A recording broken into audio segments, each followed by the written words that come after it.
I just helped a seller on Staten Island who almost lost $45,000 on their sale. Not because the market was bad, not because their home wasn't nice, because they made one mistake that set off a chain reaction. They overpriced by $30,000. The home sat for 90 days, buyer assumed something was wrong with it. They ended up selling for $45,000 less than what they would have gotten if they had priced it correctly from day one. Today, I'm going to walk you through the 5 most expensive mistakes I see New York City sellers make and how to avoid every single one of them. I'm Joseph with the Bridge and Boro Team at Real Broker. I specialize in Staten Island and Brooklyn, and I've helped dozens of sellers navigate the New York City market. The pattern is always the same. Sellers come to me after making 1 or 2 of these mistakes with a previous agent, or they come to me first and we avoid them entirely. The difference in outcome is often $20,000 to $50,000. These aren't obscure edge cases. These are mistakes I see every single week, and the frustrating part is every single one of them is avoidable. Quick note, I put together a free home sellers pre-listing checklist that covers everything you should do before your home hits the market. It walks you through pricing research, prep work, staging, and timing. It's a free download. The link is in the description and the pinned comment. This is the number one mistake, and it's not even close. Overpricing your home doesn't just slow down your sale, it actively costs you money. Here's how the math works. When you list your home, the first 14 to 21 days are when you're going to get that most buyer's attention. So when your listing is new, when it's showing up at the top of search results, and when agents are most excited to show it. If you're overpriced during that window, the serious buyers skip you. They've done their research, they know what homes in your area are selling for. An overpriced listing tells them that the seller is not serious or does not understand the market, and quite frankly, they don't want to deal with it. After 30 days, your listing goes stale. After 60 days, it's a red flag. 90 days, buyers assume something is wrong with the property, even if nothing is. So you do a price reduction. But here's the problem. You've already burned through your best buyer pool. The price reduction attracts a different set of buyers, and those buyers are looking for deals. They offer below your reduced price. I see this on Staten Island regularly. The median home price is around $740,000. A seller lists at $790,000, hoping someone will bite. 90 days later, they sell for $710,000. They would have netted more at $745,000 from day one. Price your home within 2 to 3% of market value from day one. We use recent comps, not Zillow estimates, not what your neighbor thinks, not what you paid plus improvements, real comps from the last 90 to 180 days. This one costs sellers anywhere from $5,000 to $20,000, and it's completely preventable. Here's a scenario. You list your home, a buyer makes an offer, you accept, the buyer does their inspection, and the inspector finds a roof issue, a water heater that's 15 years old, electrical panel problems, or cracks in the foundation. Now the buyer asks for a $15,000 credit, or they ask you to fix everything before closing, or worst case, they walk away entirely and you're back to square one, but now with that many more days on market. So what do I presume, what do I do for you for this? A pre-listing inspection. It's going to cost a couple $100. We're going to hire an inspector before you list. They're going to find those same issues, but now we are controlling the narrative. You can fix the small things for a fraction of what a buyer would demand in credits.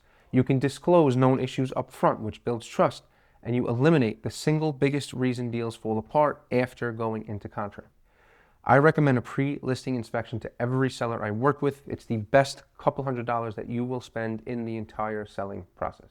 95% of home buyers start their search online. That means that your listing photos are your first showing. And in New York City, where buyers are scrolling through hundreds of listings, you have about 3 seconds to make them stop and click.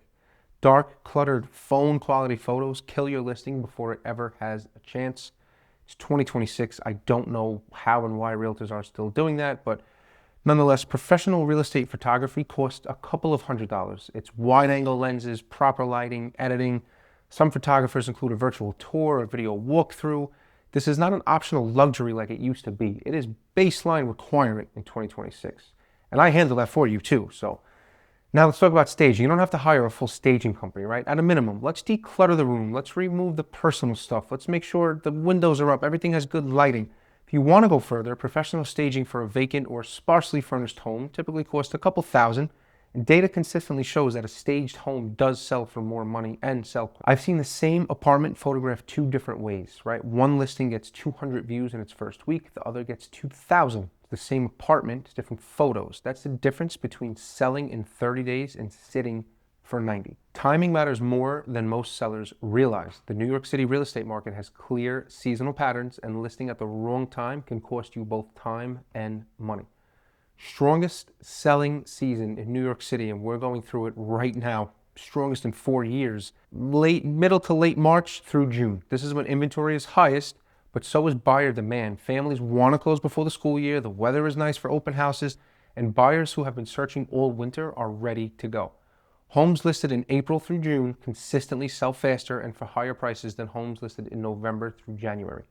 The difference can be significant. Spring listings typically spend fewer days on market and attract more competitive offers. The weakest months are late November through mid-January, right? Holiday season, cold weather, shorter days, fewer active buyers. If you list during this window, expect fewer showings, fewer offers, potentially a lower sale price. Now, does this mean you should never sell in the winter? No. There are situations where timing is not flexible. Job relocations, financial pressure, life changes, and winter listings can face less competition, so the buyers who are active tend to be serious. But if you have the flexibility to choose, spring is your best window.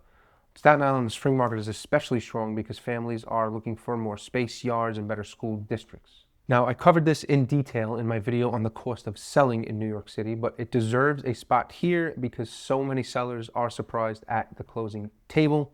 In New York City, seller closing costs typically run in total 6 to 8 to 10% of the sale price. That includes transfer taxes, attorney fees, title insurance, commissions. If you're in a co-op, potentially a flip tax. On a $740,000 Staten Island sale, you're looking at maybe $22,000 in non-commission costs, right? On a $960,000 Brooklyn sale, it could be $27,000 or more, plus that flip tax if applicable. The mistake isn't that these costs exist, it's that sellers don't account for them when they're setting their price expectations. They're completely discounting this, and they have these numbers in their head, but then when the closing costs come in, it's, oh my God, I don't know what we could do here. So before you list, ask your agent to prepare a seller's net sheet. This is going to show your estimated proceeds after every fee is deducted. No surprises.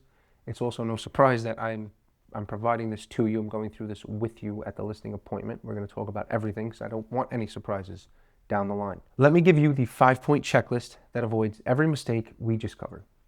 1. Price based on comps, not emotion. Look at what similar homes actually sold for in the last 90 to 180 days, not what they're listed for. 2, let's get a pre-listing inspection. A couple hundred now, saves $10,000 later. 3, let's invest in professional photos and at minimum declutter and deep clean. If the home is vacant, let's consider staging. We'll talk about that. 4, time your listing for spring if you have the flexibility. Late March through June, right now, sweet spot. 5, know your numbers before you list. Get a seller's net sheet so you know exactly what you'll walk away with. Of course, I will provide that to you. I will provide you the professional videos, photos. I do Zillow Showcase, so your listing is going to be blasted to another degree on Zillow. It's a really beautiful 3D tour, a floor plan. We're doing all that stuff. But either way, every one of these mistakes is avoidable with the right preparation and the right guidance. That's what I do for my sellers. I make sure we avoid these pitfalls from day one. If you're thinking about selling and want to know what your home is worth and what you'd actually net, I offer free home valuations, real comps, real numbers, no pressure. I'm Joseph Ranola with the Bridge and Boro Team. Get in touch.